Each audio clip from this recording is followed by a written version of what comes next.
Assalamualaikum.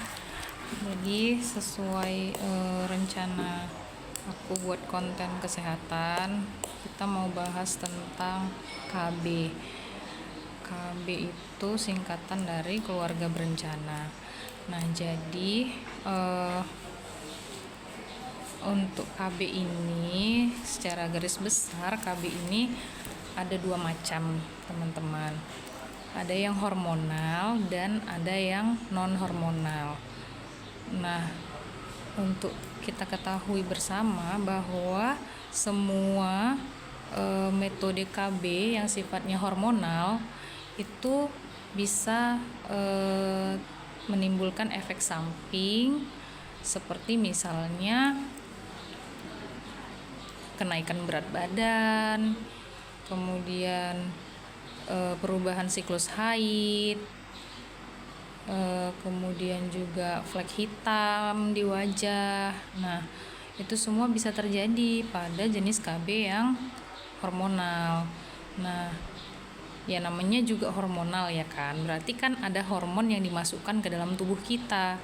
Nah, karena ada hormon dari luar yang masuk ke tubuh kita, maka hormon yang diproduksi oleh tubuh kita sendiri itu kan jadinya berubah ritmenya karena ada hormon yang dari luar. Nah, itulah kenapa sebabnya bisa mengganggu siklus haid atau menambah berat badan.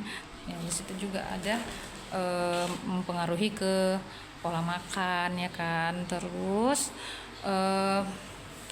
siklus haidnya macam-macam, bisa seperti misalnya ada yang siklus haidnya memanjang, misalnya dia biasanya haidnya cuman 3 atau 5 hari, bisa jadi 10 hari gitu. Atau justru misalnya dia biasanya dapatnya teratur setiap bulan, terus habis pakai KB hormonal jadi nggak teratur, bulan ini dapat, bulan depan nggak dapat, bulan depannya lagi baru dapat, atau yang bahkan berbulan-bulan nggak dapat. Sini ada adik bidan. Jadi kayak gitulah ya. Nah, itu tadi yang hormonal. Apa aja KB hormonal itu? Misalnya tablet ya kan, pil KB.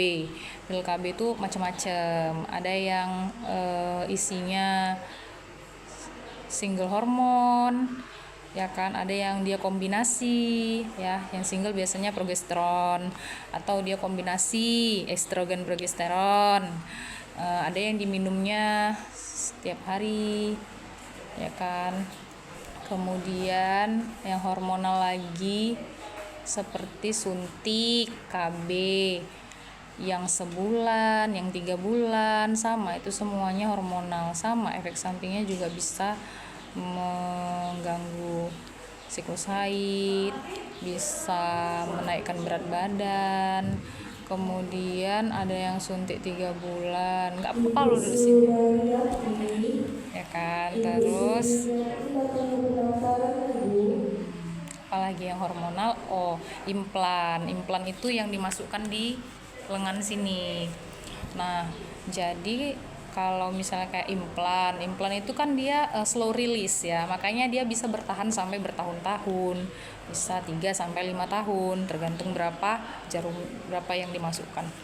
Kemudian seperti yang saya bilang tadi bisa mengganggu, ya sama di yang implan juga bisa mengganggu. Nah, bedanya ya orang-orang tertentu mungkin merasakan, ada yang enggak. Misalnya yang satu pakai KB implan berat badannya biasa aja, yang satu mungkin memang habis pakai implan berat badannya naik. Kemudian mungkin yang satu pakai KB suntik per bulan, sebulan sekali, haidnya aman-aman aja, lancar-lancar aja. Yang satu mungkin pakai suntik KB sebulan jadi nggak dapet, ya itu tergantung, beda-beda setiap orang itu ya, intinya gitu.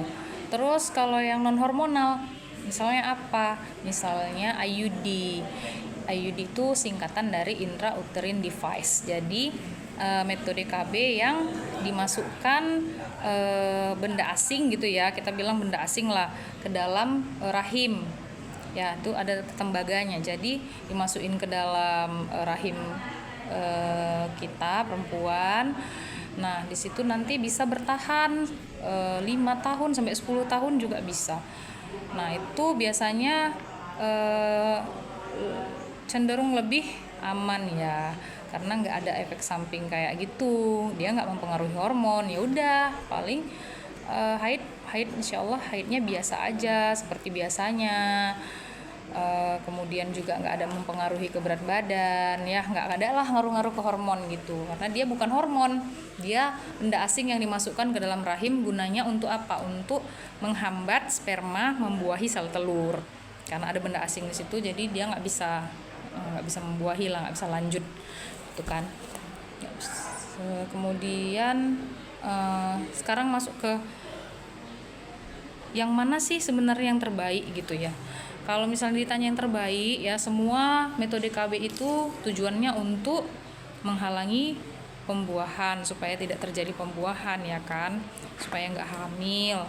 Nah, masalah yang mana yang dipilih itu tergantung kita, tergantung orangnya gitu ya. Kalau misalnya merasa aman-aman aja pakai yang hormonal, ya nggak masalah mau pakai yang hormonal. Cuman itu tadi konsekuensinya, yang namanya hormonal akan mengganggu produksi hormon yang alami dari tubuh kita. Dan itu sebaiknya memang tidak dalam jangka waktu lama, ya nggak sampai yang harus bertahun-tahun dipakai gitu.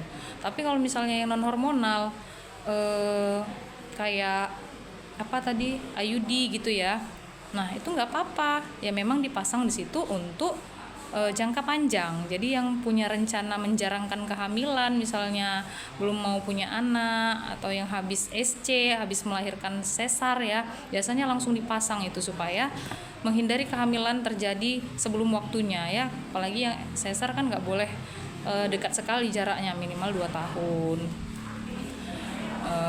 baru boleh hamil lagi.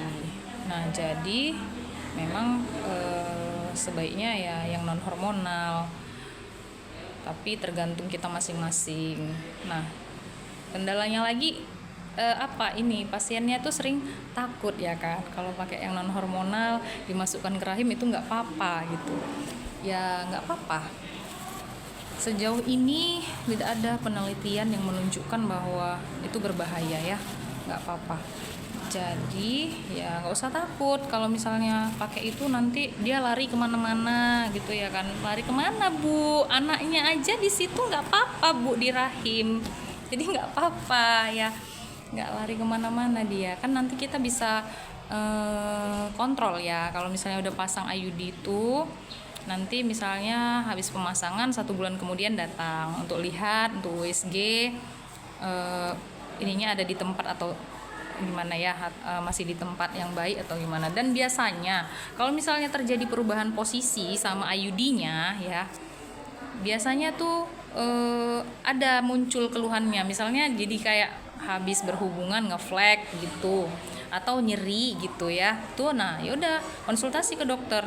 Nah, mau ke dokter kandungan langsung juga boleh ya kan.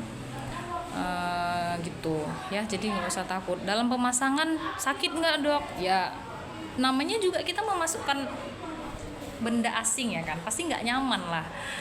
Tapi itu dilakukan saat menstruasi ya kan. Pemasangan IUD itu dilakukan saat menstruasi. Menstruasi yang gimana? Yang masih deras ya, yang masih banyak keluar darahnya.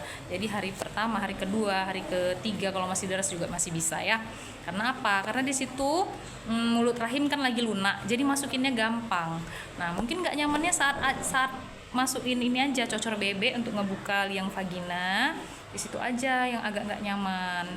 Nah setelah itu udah nggak apa-apa.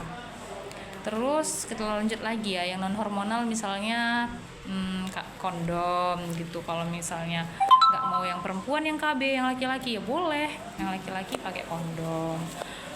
Ya udah itu aja ya edukasi tentang KB-nya. Kalau kalian mau komentar boleh. Kalau merasa konten-konten edukasinya berguna, mohon diikuti akunnya. Terima kasih. Assalamualaikum.